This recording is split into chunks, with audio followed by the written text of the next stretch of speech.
Hi, everyone. I'm excited to be here with you. My name is Dan Boneh. I'm a professor here of computer science. I work on computer security and crypto, and I really welcome this opportunity to tell you a little bit about our research. So thank you for joining the webinar. And with that, we might as well get started. I have a lot of material prepared here for you today, and hopefully we'll get through as much of it as we can. I slightly changed the topic of the webinar in that I'm going to tell you a little bit about the research that we've been doing recently rather than giving you kind of a high-level overview of the field of cybersecurity and kind of Bitcoin in particular. If you want to learn more about overview issues, I'll be talking about some courses that we teach, which you're very, very welcome to join. Okay, so with that, let's get started. So first, I wanted to just do a brief intro of computer security work at Stanford. We have actually a very active security lab. There are about 8 faculty who work on computer security. I kind of just threw up their names over here with the topics that they work on. As you can see, we cover all the gamut from software analysis to crypto, web security, verification of protocols, static analysis, operating system security, security for the Internet of Things, protocol design, and even virtual machines as they are used in security. So there's a very, very active computer security lab here. We also run a security seminar that's open to the public. If you happen to be in the Bay Area and you'd like to come attend the lectures in the security seminar, you're very welcome to do it. Simply go to my homepage. There's a link to our security seminar. Just add yourself to the mailing list, and you'll get announcements about lectures in the security seminar. It's a very low-volume mailing list, so I would encourage you to add yourself and just be aware of activities that we're running. In addition to the seminar, we run occasionally various workshops that generally are open to the public, and you're welcome to attend. And I really look forward to seeing you at these events. As I said, just please visit my webpage, my homepage, and there are instructions there on how to add yourself to the security seminar mailing list. As you can imagine, we do a lot of, we run many courses on computer security. We're kind of very active in computer security education here at Stanford. I just threw up a list of the courses that we teach. As you can see, we're teaching in many different levels. There's a freshman seminar that's just covering kind of general ideas in computer security. And then there are courses that are open to all of you. These are courses offered through the Center for Professional Development. They're for our undergrads, but they're available to you as well. So 155 is our main computer security class. It's a very popular class among our undergraduates. And as I said, you're welcome to register for that as well. This fall, we're starting a new course on Bitcoin and generally blockchain technologies. We're going to cover basically Bitcoin, Ethereum, Stellar, Ripple, all those different cryptocurrency techniques, as well as all the technical issues around them. So this will be a fairly extensive course. I'm not going to cover the material in the course in this webinar, obviously. There's a whole quarter worth of material on this topic. Here, I'm mainly going to talk about research things that we've been doing lately. And then we have our crypto course, 255. Again, this is a course that you're welcome to sign up for. It's for our undergraduates, but again, you're welcome to sign up for it through the Center for Professional Development. And then we have a number of graduate courses for our students, which again, if you'd like to attend those, you'd be welcome to sit in on them. And finally, we have the Advanced Computer Security Certificate, which I'll talk about more in just a second. So as I said, we're starting this new Bitcoin course. It's actually starting in the fall quarter, so in just a few weeks it will start. This is going to be taught by myself, joined with Joe Boneh. There's also a hands-on variant of the course where we're going to teach specifically how to use bit mining software, and we'll be working with one of the local Bitcoin miners to use their systems and learn how to mine Bitcoin and how to use Bitcoins in practice. So it should be a lot of fun. It'll be both kind of a technical description of Bitcoin and also lots of hands-on experience. Let's see. So then finally, as I said, there's also the security professional certificates that you can sign up for. There's a website, computersecurity.stanford.edu, that you're welcome to browse to and learn more about the Stanford Advanced Computer Security Certificate. All right, so that's so much for our activities in education. Now let's get down to business. So what I'm going to talk about today is, as I said, more research topics that we've been working on recently. and I'd love to hear your comments, either by Q&A here or please send me mail if you have a particular question about something that I've said today. So I'd like to start off by talking about some recent work that we've been doing on Bitcoin, in particular this question of how do you prove that a Bitcoin exchange is solvent. I'll talk more about that in detail in a minute. Then I'll tell you about some work on mobile security, various issues that come up in using sensors on phones. This has been kind of fun work for the past couple of years that we've been doing, and I'd love to tell you about that. And then finally, if we have time, I'll wrap up with some very exciting work that's been happening in the world of crypto recently in the past 2 years dealing with software obfuscation. I imagine some of you may have heard of this, and I'll tell you kind of why this is so exciting to cryptographers. All right. So let's start with our research on Bitcoin. I guess before I tell you about the work, just a very, very, very high-level overview of Bitcoin. Again, I imagine many of you know this, and so I'm just going to go through this very quickly. So as you know, Bitcoin uses as an underlying primitive something called a digital signature. Just to remind you, a digital signature consists of two algorithms. There's a signing algorithm, which I'll call sign, and there's a verification algorithm called verify. The signing algorithm generally uses a secret key that I'll denote by SK, and basically you can use the signing algorithm to sign any message of your choice. So when you sign a message using the key SK, you obtain a signature as a result. And then the verification algorithm basically takes the corresponding public key, the message and the signature, and decides whether that signature is a valid signature for the message under the given public key. So as I said, this is kind of a cryptographic primitive that's used heavily in Bitcoin. In particular, Bitcoin uses a signature scheme called ECDSA. And so what Bitcoin is, of course, as you know, is a cryptocurrency that uses the blockchain for consensus. And in its simplest form, basically, you can think of a Bitcoin address, one that can receive funds, as essentially kind of a public key that is, well, a public key for a signature scheme. Again, this is in its simplest form. Obviously, there are many variants on what a Bitcoin address can actually be. And the corresponding secret key for that public key, essentially possessing that secret key in some sense indicates owner of that Bitcoin address. And the secret key is used primarily when funds are being transferred from one address to another. So again, by signing a transfer request, signing a transaction, essentially funds are being transferred. So far, so good. So again, this is just a very, very high-level description. And of course, the issue always with cryptocurrencies is how do we prevent double spending? How do we make it so that if you own one Bitcoin and you decide to transfer it to some other address, you cannot then transfer that Bitcoin, that same Bitcoin, to yet another address. So this is what we call the double spending problem. We'd like to prevent that. And the way that's prevented in Bitcoin is using this very, very clever mechanism called the blockchain, which I'm not going to talk about too much today here. I'm actually really, really excited about this blockchain, the blockchain mechanism that was invented for Bitcoin. That's probably one of the most brilliant innovations in the Bitcoin system, although there are many of those. And again, as you can imagine, you can think of the blockchain as an append-only ledger.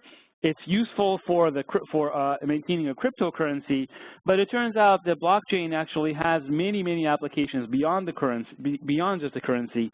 In some sense, you can almost think of the cryptocurrency as motivation, as incentive for people to keep running the blockchain. But the blockchain itself is something that you can write onto, and then it can never be removed. So it's kind of an append-only ledger that everybody agrees on. So there's a consensus protocol that ensures that everybody agrees on the contents of the blockchain. And again, once you put something on the blockchain, it can never be removed.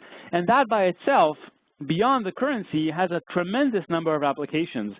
And so we're actually exploring some of these applications. I think actually a lot of the excitement around Bitcoin is exactly in the applications of the blockchain. And so, for example, something that we're doing here is we're working with the Stanford registrar on using the blockchain to, say, maintain a correctness and freshness of academic records. So, for example, if you have a transcript, we can clearly just digitally sign the transcript and give it to the students. The problem is then if the transcript needs to be changed, maybe grades have been maybe grades have been increased or reduced, somehow the transcript needs to be changed. It turns out using the blockchain, we can very easily guarantee that the transcript that the student has really is the latest version of the transcript.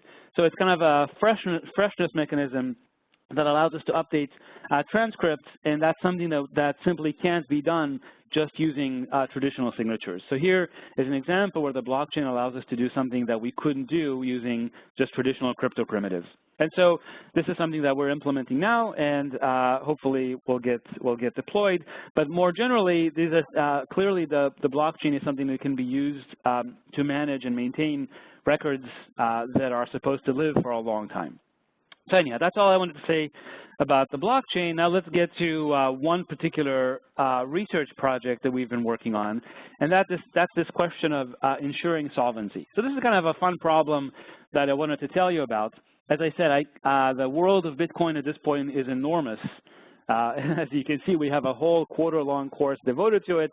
Obviously, I can't talk about all the issues surrounding Bitcoin in this one webinar, and so I chose to talk about one particular topic that I thought is kind of fun, and so I hope you'll enjoy it as well. So this question is basically, how do we ensure that a Bitcoin exchange is solvent? So think of a Bitcoin exchange as sort of a bank, and we want to guarantee that the bank is solvent. So what do I mean by that? So I'm going to use the terms Bitcoin exchange and bank interchangeably, but I'll mostly stick to calling it a Bitcoin exchange. So a Bitcoin exchange basically has obligation to its customers. So some customers basically deposit, if you like, their Bitcoins at this exchange. Again, you can think of it as a bank, but I'll call it an exchange. And then, so it has obligations to its customers. These are actual Bitcoins that were deposited at this exchange. And then the exchange has assets itself, so it owns a whole bunch of Bitcoin assets. What does it mean to own a Bitcoin asset? Basically, it knows the secret key for those assets. And now we'd like to enable the exchange to prove that it's solvent. And when we say prove that it's solvent, what I mean is that it would like to prove that the amount of assets that it has are clearly more than the obligations that it has to its customers. So this is this question of solvency, and I guess I should say that here I'm just going to address the simpler problem of proving that the assets are bigger than the obligations. Clearly, when it comes to banks and exchanges, there's only a need to prove that, say, there's enough reserve. Say the amount of assets is half the level of obligations. It doesn't have to be exactly greater than or equal to, but everything I'm going to say is going to generalize to proving that you have sufficient reserve. To keep the problem simple, I'm just going to talk about solvency, namely that the amount of assets is bigger than the number of obligations. Now, what's the technical challenge here? The problem is you'd like to do it in a way that kind of reveals nothing to the world about your internal business, namely the business of the exchange. So you'd like to reveal nothing about how much assets the exchange actually owns. You'd like to reveal nothing about the number of customers or the amount of Bitcoins that the customers have. So you'd like to do this in what's called a zero-knowledge manner, and that I prove to you that, in fact, my assets are bigger than my obligations, but you learn nothing else about the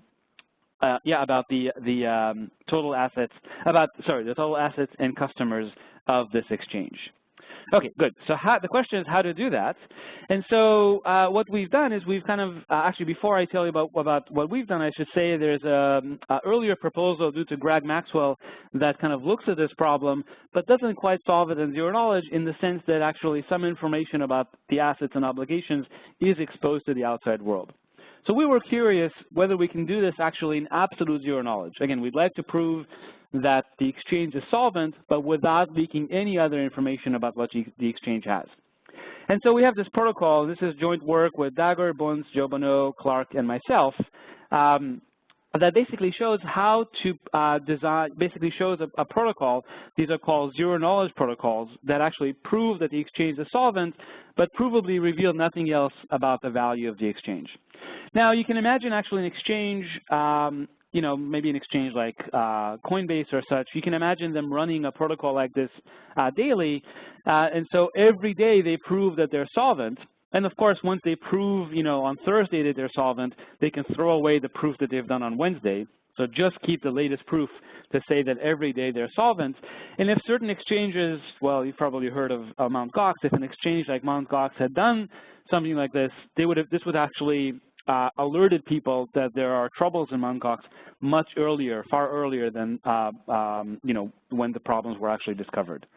So again, the goal here is to enable the exchange to prove that it's solvent, but do it without revealing any information about the inner workings of the exchange. So the question is, how do we do this? And so the protocol that we have is divided into 3 sub-protocols, and I'm going to explain this to you at a very, very high level. As I said, this kind of gets a little technical to get into the actual details. If you'd like to read more about this, there's a paper that's available on our website so that you can see how the details actually work. But let me just show you at a high level how the protocol actually works. So the fundamental building blocks that we're using are what's called cryptographic commitments. So I can create, when I say I mean the exchange, can create a commitment to a certain value. Publishing the commitment reveals nothing about the value, and yet the exchange is bound to the value that it committed to. So I can commit to the number 17. You will not know that the commitment that I published is a commitment to 17, but I can only open the commitment to show you that what's in it is the number 17. So I'll refer to the number 17 as the value of the commitment. Again, I published a commitment. The commitment reveals nothing to you, and yet I'm committed to the value of the commitment, to the value that's embedded in the commitment. So subprotocol number 1 basically allows the exchange to create a commitment to the total obligations that it has. So what do I mean by that? The commitment basically binds the exchange to the total number of assets that its customers have. So this could be a very large number of Bitcoins, and yet the commitment reveals nothing about the actual assets that that its customers have, and yet the exchange is bound to the value that it committed to. Now, the idea is once the exchange commits to say, my total obligations is, however many Bitcoins, every user can actually, every user is actually given some sort of a secret that allows the user to go and verify that its balance is actually included in the commitment that the exchange published. So that's kind of an interesting concept there, that the exchange can publish a commitment. That commitment allows any user of the exchange, any customer of the exchange, to verify that its balance was actually included in the commitment. And so if a large enough fraction of the customers actually do the test, do this check, that kind of suggests, gives us some confidence that really the committed value really does encompass the total obligations that the exchange has. So that's subprotocol number 1. Again, if you want to see how this works or why this is secure, I would direct you to the paper. So now that we have a commitment to the obligation, let's call this commitment O, right? So again, the commitment itself reveals nothing about the obligations, but the value inside the commitment is the actual obligation, and the exchange is committed to that value. The next step is to create a commitment to the assets, the total assets that the exchange has. And again, we want to do it in a way that doesn't reveal how many assets the exchange actually has. This is a harder problem, and so let me show you how we deal with this. So what we do is basically we have the exchange kind of look at public keys that are already published on the blockchain. So these would be Bitcoin addresses that are already published on the blockchain, and those addresses actually have balances associated with them. Yeah, so there's actual funds available or associated with those addresses. And so what the exchange will do is it's going to pick a whole bunch of public keys, but it's going to know, and this set of public keys here is going to include the public keys that the exchange has, that the exchange owns, but there are many more public keys here than that the exchange actually owns. So just to give you an example, you can imagine there's like maybe 1 million public keys embedded here, 1 million sort of Bitcoin addresses included here, but maybe the exchange only owns, 1% of those or 10% of those. So it only owns a subset of those. And what does it mean to own a subset? Well, it knows the secret key for only a subset of the addresses that it chose to include in this list, PK1 to PKN. Now, Yes, so we call this list PK1 to PKN, we call it the anonymity set. So it's an anonymity set that includes a large number of addresses, and the exchange only owns a subset of those addresses. Now, what the exchange is going to do is it's going to prove that the sum of balances of these public keys, so the sum of balances that it owns, namely for which it knows the secret key, is in fact the value that's in the commitment to its assets.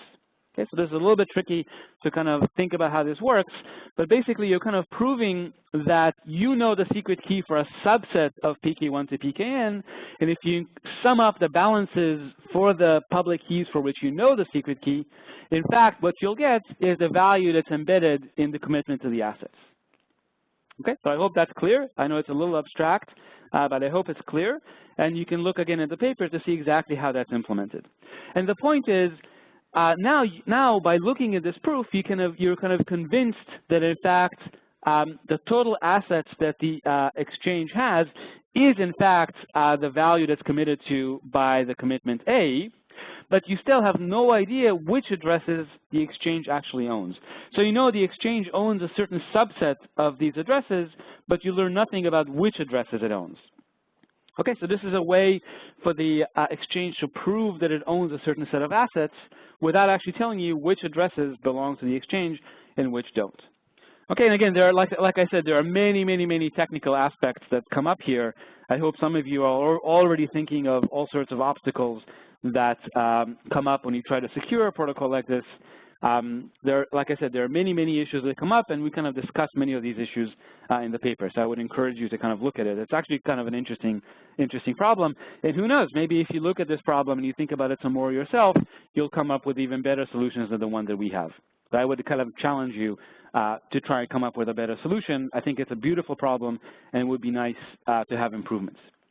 So the last step, now that we have a commitment to the obligations and we have a commitment to the assets, the last step is to prove solvency, namely just prove that the value that's embedded in the commitment to the assets is in fact greater than the value in the commitment to the obligations. And it turns out this is actually not an interesting problem. This is actually solved.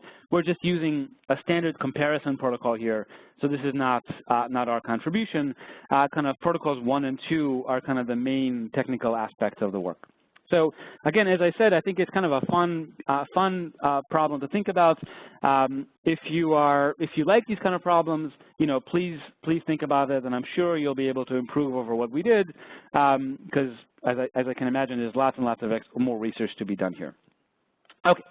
So, we went ahead and implemented this and experimented with it. So let me just report on running times.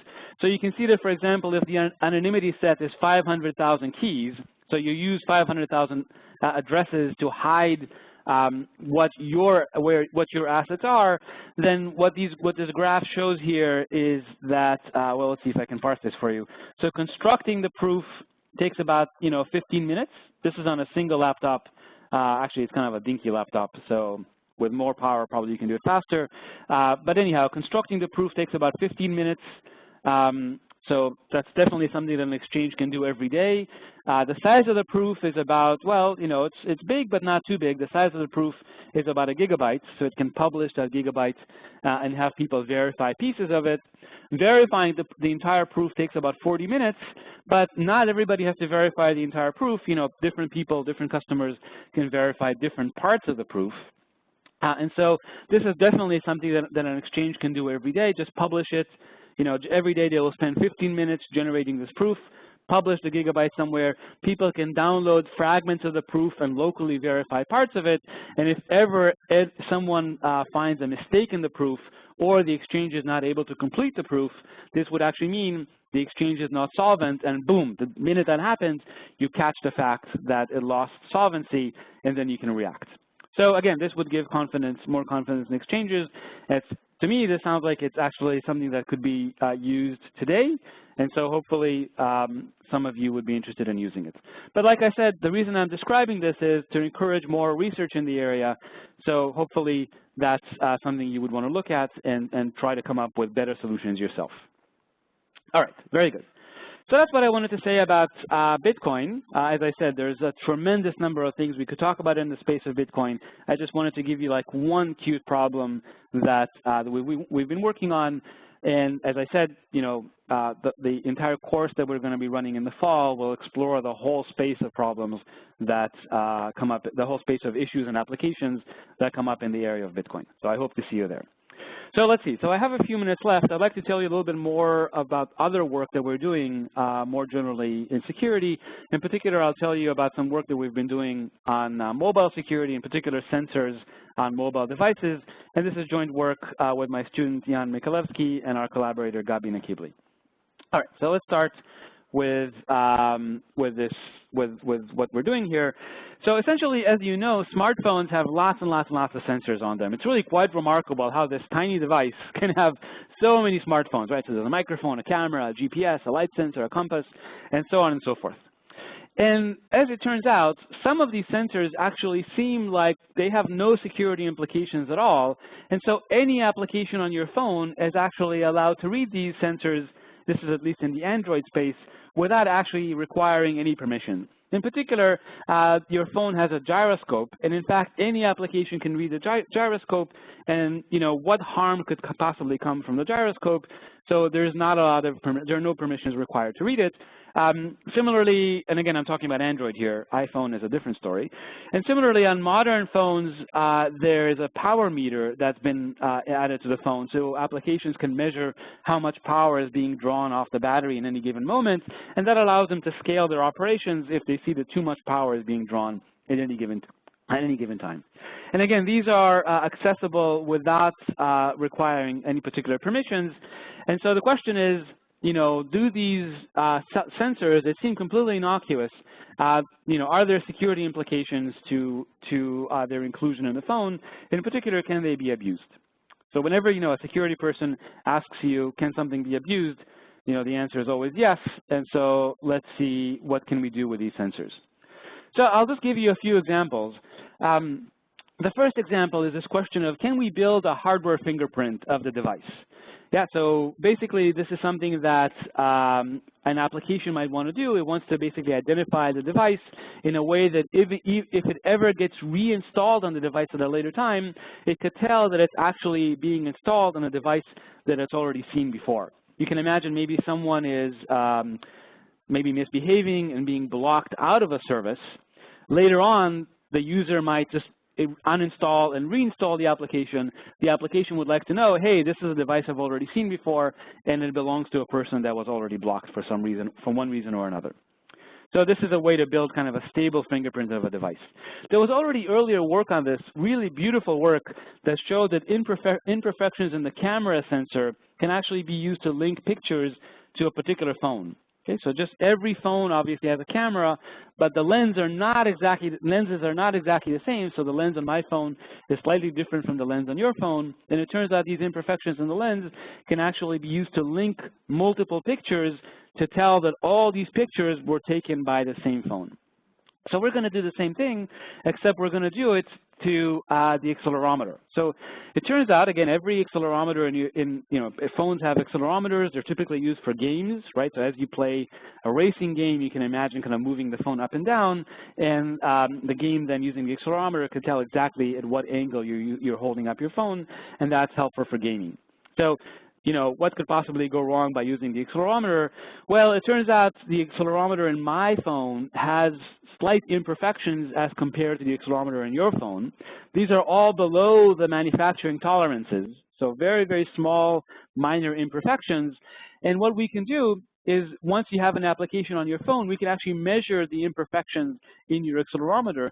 And it turns out those imperfections actually give a fairly stable device fingerprint. So we can identify your phone from a large set of phones simply by the imperfections in your accelerometer. Now, I want to emphasize that this is a fingerprint that even if you reset to your phone and reinstall the operating system and reinstall all the applications, you can't get rid of this fingerprint. Right, the application can just remeasure the imperfections in your accelerometer, and that gives you a stable device ID that can identify your phone. So obviously, this device ID can then be sent to the cloud, and the cloud can say, this is a phone that I've already seen before, and I know who it belongs to. So this is, again, a way to kind of track phones using a device fingerprint. And, it's just good to realize that these things are possible by using these sensors. And so, good to know that that it is possible to build stable device IDs. So if we don't want to allow applications to build device IDs, somehow we have to block access to these sensors. Okay, so that's just one quick example. Let's look at more interesting examples. So as you know, again, phones have these gyrophones. Gyrophones pick up vibrations on the phone. And again, these vibrations are primarily used for gaming, so that I can kind of very accurately measure how the user is holding up his phone. So that helps with playing games on phones, of course. The problem is these gyroscopes are extremely sensitive. In particular, they're so sensitive that they can pick up actually air vibrations. So if you put the phone down on a desk and, well, you talk, speech causes air vibration, and it turns out that the gyrophone is sensitive enough to actually pick up these vibrations. Now, you can sample the gyrophone at about 200 hertz, and that's actually too low rate for human speech. So if you actually play the sound that comes out of the gyrophone, to the human ear, it sounds like gibberish. So humans cannot actually identify what's being said based on such a low frequency sample. But of course, machines can be trained to recognize speech. And in fact, using machine learning, we were able to show that certain words can actually be recognized. So in effect, what's happening here is the gyroscope, which was added to the phones for the purposes of games, all of a sudden can be used as a microphone. So we call this a gyrophone. And again, the reason to point this out is that access to the microphone obviously is very well protected. Applications should not have access to the microphone unless the user gives explicit permission for that. And yet, access to the gyroscope is unprotected, and basically what we show is that in fact the gyroscope can in some sense be used as a microphone. So there's kind of an inconsistency in security policies here. So again, if you want to prevent that, you had better make sure that access to the gyrophone is not just given to anyone. Somehow more protection has to be applied to the gyrophone. We'll talk about defenses in just a minute. Okay, so that's the second example I wanted to show you. The third example is, again, this is a second example of kind of unintended consequences of these sensors. The third example I want to show you is the power meter. And again, power meters were recently added to phones, so the Nexus 5, the Nexus 6 all have power meters. And again, you can see why you want to add a power meter to your phone. Basically, it allows the applications to tell how much power is being drawn off the battery in any given time. And again, that allows them to scale back operations if they see that a lot of power is being drawn. Great. So it allows them to optimize power use. So what can possibly go wrong? How can you possibly abuse the power sensor? Well, so let me show you one example of how the power sensor can be abused. Well, as it turns out, your phone obviously has a wireless radio embedded in it, and when it's talking to the cell tower, say you're driving in a car here, when your phone is talking to the cell tower, the amount of power that your radio uses depends on obstructions between your car and the cell tower. So for example, when there are no obstructions, there's a direct line of sight, then in fact your cell phone radio doesn't use a whole lot of power. But if all of a sudden there is an obstruction, say there's a tree or a building, all of a sudden your radio has to scale up the amount of power it's using, and that generates obviously that draws more power from the battery. Well, so what that means, if you think about that, what it means is as you drive down the street, so your phone is in your car, and our app is running on your phone, as you drive down the street, essentially you get a nice power fingerprint that's specific to that street.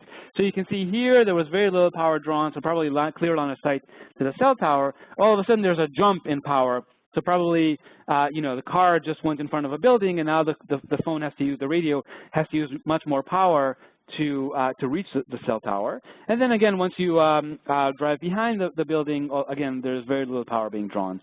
And by the way, this is actually a picture from two different devices so that you can see this is not just one particular device. This is actually consistent across different devices, and in fact, it's consistent across different days.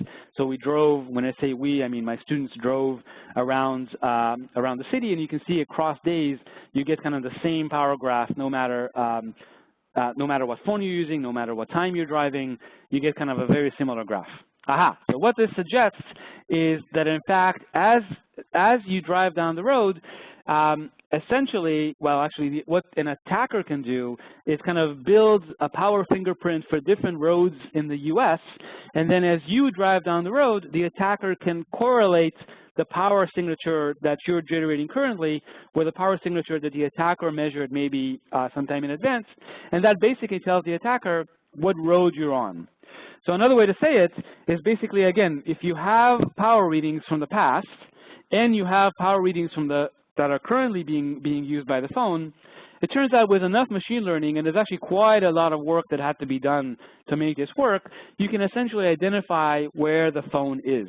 So the power meter effectively acts as a GPS system. So again, access to the GPS is clearly very well controlled and protected, and yet we show that by giving unmitigated access to the power meter, essentially you turn the power meter into a GPS. And so here there's just a graph that shows that as you're driving on a particular route, this just happens to be 101 in the Bay Area, as you're driving down a particular street, the app can identify fairly accurately where you are. It's not perfect, as you notice. It's a little bit off, but still, it can kind of identify where you are along a particular route. And there, again, there are many, many more examples in the paper. This is just to give you kind of a taste of what this thing can do. So why are we doing all this? Well, the answer is, obviously it's better to know that these things are possible than to not know. Knowledge is always a good thing. But primarily, we'd like to prevent this kind of privacy risk. And so the first message is every time you add a sensor, or every time anyone adds a sensor to a phone, the sensors typically have these unintended consequences and can leak information about the phone that you never intended to. And the question is how to prevent this. Well, one option is always to require permissions, that applications would always have to ask for permission to access a particular sensor. Asking for permission is always clearly not ideal because users might not realize what they're granting, what permissions they're granting here. But really, access to the power meter should be viewed as access to the GPS. Access to the gyroscope should be viewed as access to the microphone, and operating systems should take as much care as granting access to those sensors as they would to the microphone and the GPS. Alternatively, you might try to reduce the amount of information that applications can gather from these sensors.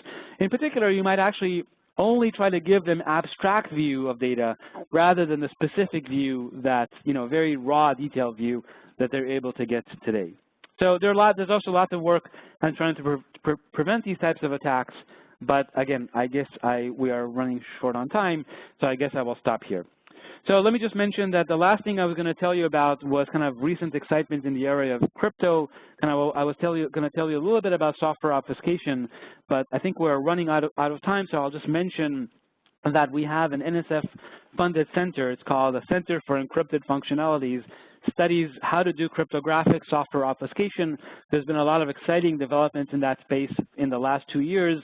If you just search Google for that, for this phrase, you'll find the center, and there's a lot of details on what's happening there. And so I will hand it over back to Stacy here, and it's been fun and exciting for me to speak with you today, and I hope to hear from you and see you at some point in the future. Thank you very much.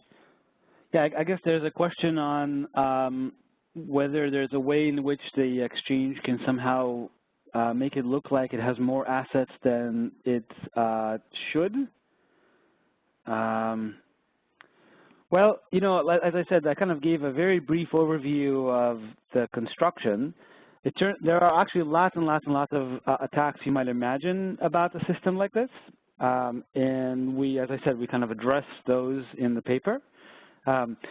As it turns out, essentially every time you commit to an obligation, as I said, a customer is going to verify that that his account was actually included in the obligations.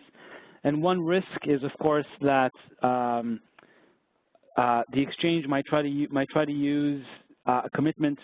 Let's say might try to show two customers a commitment to the same value, in which case. You'll get the wrong, the actual wrong sum, the wrong obligation sum. As it turns out, the construction specifically prevents that from happening. So when you look at this commitments to obligations, each obligation corresponds to exactly the balance of one account. So there's no way in which two accounts can be counted once.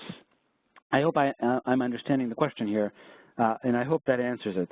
So there's actually usernames, committed usernames in these commitments to obligations, and that ensures that you cannot commit to two different accounts under the same commitment. So kind of have the same quantities be used to cover two different accounts.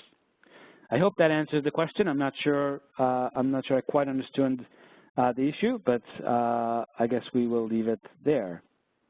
Let's see.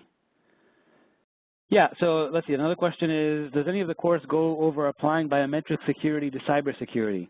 You know, so biometric security is basically can be used as an authentication system. That is relevant to Bitcoin because if you want to secure a Bitcoin wallet, you could imagine using biometric security to enhance security of a Bitcoin wallet. So we'll discuss this briefly in the Bitcoin course, but I have to say that biometric security is something that we mostly discuss in the security class, because biometric security is more general than just Bitcoin, and yeah, so that's actually something that we mostly discuss in the security class. Yeah, there's a general question here is, what's the difference in tech details between courses in the graduate program and the professional program? Is that a question for you? I can answer this. I have to say that our on-campus courses, they are 10-week courses, with 3 hours of lecture a week. So there's actually quite a lot of material in our on-campus courses. Our professional program are not as long. And so obviously we can't go into as much detail. And so the professional program is for someone who wants to quickly get information about a particular topic. There's obviously quite a lot of detail in the professional program, but I have to say that our on-campus courses go deeper just because we have more time. Well, basically we have the students for 10 weeks, so we can give more homeworks, more projects, and as a result, there actually is more detail in the on-campus courses. In addition to enrollment as well, there's regular enrollment admission processes for the graduate courses, and the Advanced Computer Security Certificate is also an application, but not nearly as technical. Great. Thanks, Stacy. Let's see. So there's another question on homomorphic encryption. So there's some exciting advances on homomorphic encryption. Can you comment on the current state of the art? Okay, that's a great question. So homomorphic encryption is something that allows you to do arbitrary computations on ciphertext without actually knowing what the plaintext is. And so there's actually been quite a lot of work on trying to get homomorphic encryption to be more practical. The current state of art is very simple. There's a one-line simple answer, and there's a 1 hour long answer. I'll give you the one-line simple answer, which is that effectively there's a system out of San Diego, UCSD, that shows that you can evaluate one logical gate per 1 second. That's the state of the art in fully homomorphic encryption. So 1 gate per 1 second. Obviously, you would compare this to an Intel processor, which does like 3 billion gates in 1 second, and that gives you the rate of slowdown for fully homomorphic encryption. So it's about 10 to the 7 at this point. There's actually a more complicated answer, which is if you are trying to do a computation that's very amenable to parallelization, you can actually speed things up more. But the rough estimate these days is, as I said, about an order of 10 to the 7 slowdown over computations on clear text. This is already much better than when things started, but this is where we are today. Oh, there's a beautiful question here on is there a way to provide early warning on solvency issues? So the system that I described to you basically gives you a way to discover that when an exchange has become insolvent, but in some sense that's too late, right? The money's already gone. So the question here is there a way to kind of identify insolvency early on? So that's actually a great question. I think that deserves more study. It's not exactly clear technically what that means. You somehow have to predict the future that an exchange will become insolvent in some point. Although maybe you can use the fact that it's involved in certain contracts that might make it insolvent, and that's something that you can identify. So I think this is a really nice question, and to be honest, this is room for future work. Absolutely. Today, The protocol only identifies the issues once the exchange becomes insolvent. It would be great to maybe go over contracts that the exchange is involved in and try to predict where it's headed. I should mention, though, that insolvency is generalized to reserve, as I said. So the exchange can prove that its assets are at most half the obligations or one-tenth the obligations. So you can imagine having kind of a sliding bar where it can decide on what reserve it wants to prove, and then it can prove that it actually has that reserve. And so maybe a way to capture insolvency is by asking the exchange to do the proof for different values of the reserve, and if it can prove reserve for one value but not for another, maybe that's some sort of an early warning sign. But more generally, it would be great to generalize the system to deal with smart contracts and identify future possible insolvency. So that's a really, really nice question. Yeah, there's someone asking about sensors in IoT devices. Will these defenses be implemented into IoT devices? I think that's another beautiful question in that, the world of Internet of Things is really only just starting. There is, at this point, the industry is mostly focusing on deploying and building Internet of Things devices, and there have already been a number of studies that show that there are major security issues with these Internet of Things devices, starting from support for software updates, where the updates themselves are not signed, so anyone can write software updates for these things, going on to standard kind of security vulnerabilities, even programming and memory corruption attacks. So the state of security in the Internet of Things is somewhat problematic at this point. Specifically because of the rush to market and the need to build these devices as fast as possible.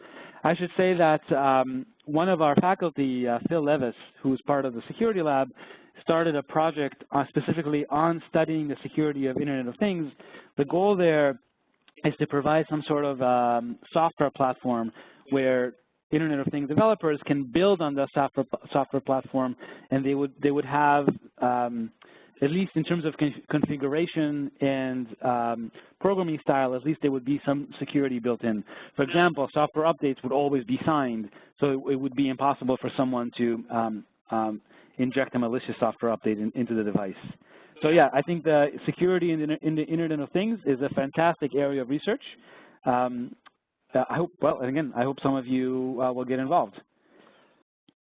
Oh, there's a question of how to get more info on our research on cell phone security, mobile security in general.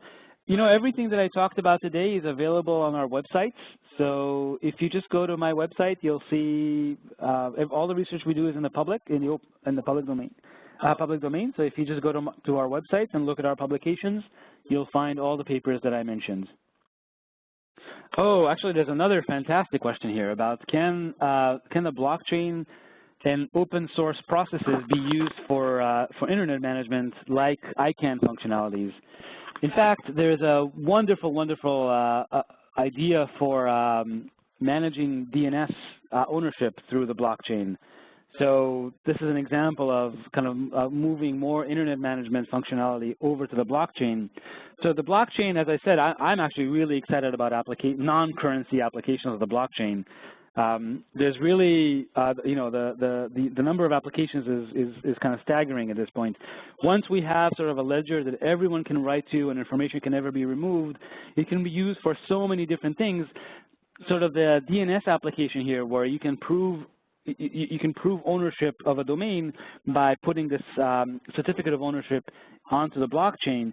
That's an instance of a more general idea where you can prove ownership of assets, cars, homes, internet domains, email addresses, public keys, and as I mentioned, even academic transcripts. You can prove that all those things sort of belong to you by having them placed in one way or another in the blockchain. There are lots of interesting zero-knowledge issues, privacy issues that come up in doing that. There's one of my postdocs, Joe Boneh, has worked on a system called Connix that kind of goes in that direction. If you look for that, you can find more information about that. And so I think that's a fantastic area of research. Again, many potential applications for using the blockchain for managing ownership and other types of records. Great. Thank you, Dan. On behalf of the Stanford Center for Professional Development, I'd like to thank you for joining us today on our webinar on Bitcoin and cybersecurity. We have recorded this session and we'll post it within a week. I know there have been a number of questions on enrollment process and requirements. Again, the two recommended websites that I checked just based on your interest would be the SCPD website, which is scpd.stanford.edu. On that page, you can find information on both actually the graduate courses and the professional education. However, if you're looking for just targeted information on the Advanced Computer Security Professional Certificate, you can find that at computersecurity.stanford.edu. Thank you, everyone. Have a wonderful day.